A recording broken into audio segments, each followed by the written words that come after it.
नमस्कार. महाराष्ट्र योजना कॉर्नरमध्ये आपल्या सर्वांचे स्वागत आहे. आजच्या व्हिडिओच्या माध्यमातून आपण बघणार आहोत की केंद्र शासनाच्या माध्यमातून ग्रीक्सटेक अंतर्गत फार्मर आय.डी.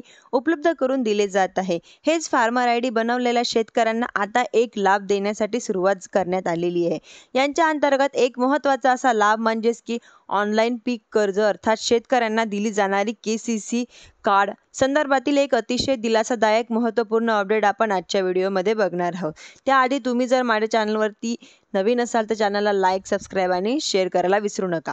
चला तर तुमचा जास्त वेळ न घेता आपल्या व्हिडिओला सुरुवात करूया. केंद्र शासनाच्या माध्यमातून ग्रीक्सटेक अंतर्गत योजना आणण्यात आलेली आहे. 2,847 कोटी रुपये खर्च करून शेतकऱ्यांना तंत्रज्ञानाशी या डिजिटल युगाशी जोडण्याचा प्रयत्न यांच्या माध्यमातून केला जात आहे.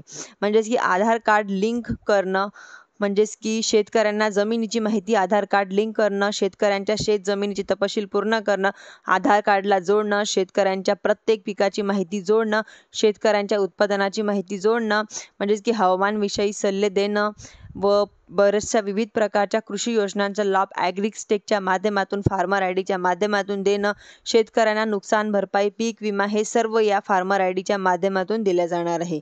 याचबरोबर शेतकऱ्यांची पीक कर्जाची गरज, शेतकऱ्यांना शेतीसाठी लागणारा विविध जो काही पायाभूत सुविधा आहे तो निर्मिती करण्यासाठी कर्जाचा गरज किंवा सुद्धा ॲग्रीक्सटेकच्या माध्यमातून ओळखून या शेतकऱ्यांना पायाभूत सुविधांसाठी किंवा शेतीसाठी काही दिलं जाणार आहे.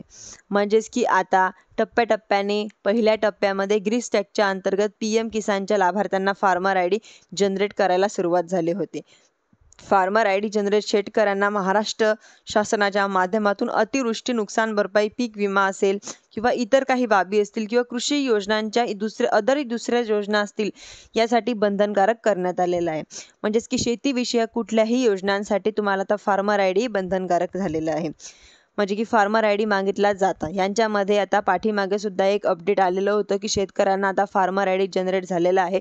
शेतकऱ्यांना जनसमर्थ पोर्टलच्या माध्यमातून KCC उपलब्ध करून दिले जाणार आहे. अर्थातच शेतकऱ्यांकडे पीक कर्ज आहे, शेतकऱ्यांकडे पीक कर्ज नाही. ज्या शेतकऱ्यांकडे पीक कर्ज आहेत परंतु पायाभूत सुविधांसाठी कर्जाची गरज आहे अशा सर्व शेतकऱ्यांना KCC कार्ड उपलब्ध करून देऊन त्यांच्यामध्ये वाढ करणं किंवा शेतकऱ्यांना पत पुरवठा करणं, काही उद्दिष्ट करणं माध्यमातून घेण्यात आलेले आहे.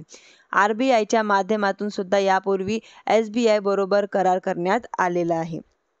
पीक कर्ज आणि अगदी कुठल्याही प्रकारची कागदपत्र न मागता, बँकेचे हेलपाटे न मारता ऑनलाईन पद्धतीने ती पीक कर्ज उपलब्ध करून देण्यासाठी सुविधा देण्यासाठी तो करार करण्यात आलेला आहे.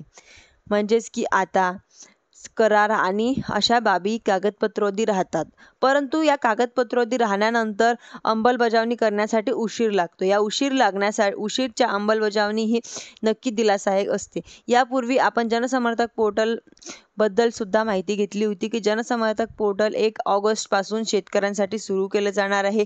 म्हणजेच की आता यांच्यामध्ये आपण यापूर्वी पाहिलं होतं की फार्मर आय.डी. जनरेट झाल्यानंतर तुम्ही KCCसाठी एलिजिबल आहात, म्हणजेच की अर्थात KCCसाठी पात्र आहात. तपासण्यासाठी मुभा देण्यात आलेली आहे. यांच्या अंतर्गत शेतकऱ्यांसाठी फार्मर आय.डी. धारक, KCC धारक यांसाठी KCCसाठी अप्लाय करायची सुद्धा मुभा दिली जाणार आहे. KCCसाठी जनसमर्थक पोर्टलच्या माध्यमातून अप्लाय करत असताना यांच्या अंतर्गत व्हेरिफिकेशन करायचं होतं. ते व्हेरिफिकेशन होत नव्हतं कारण पोर्टलवरती काही तांत्रिक बाबी अपूर्ण होत्या.